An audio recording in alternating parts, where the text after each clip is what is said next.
I'm Southwest Iowa neighborhood reporter Katrina Markle. The Iowa Department of Health and Human Services reported the state's first human case of avian influenza, commonly referred to as bird flu, on December 20th. Since we recently emerged from the COVID-19 pandemic, I wondered if this virus could turn into another pandemic.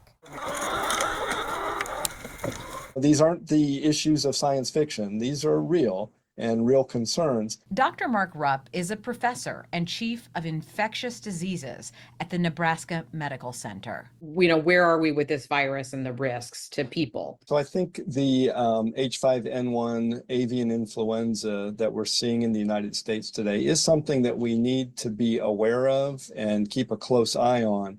But in that we've not seen person-to-person spread from this virus, it is of limited danger to humans. The case reported in Iowa was relatively mild, said Rupp, and the infected person worked closely with a flock of commercial poultry.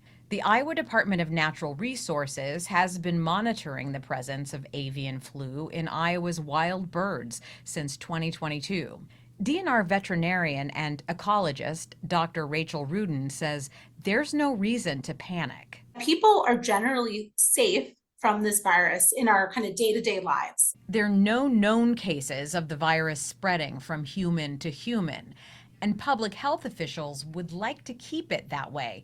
But the more it spreads, the more likely the virus could mutate. And we've had some spillover into multiple mammals. We know that there's some of these kind of barn cats that have contracted influenza from consuming infected milk from dairy cattle. So that's like an example of mammal to mammal. And then if it gains that ability to transmit from humans to humans, that's where we have the real concern being mounted.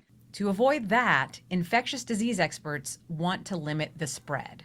Taking a common sense approach, not handling sick birds. Rudin says it's important to report sick and dead wild animals to your local wildlife management officers. I'm Southwest Iowa reporter Katrina Markle.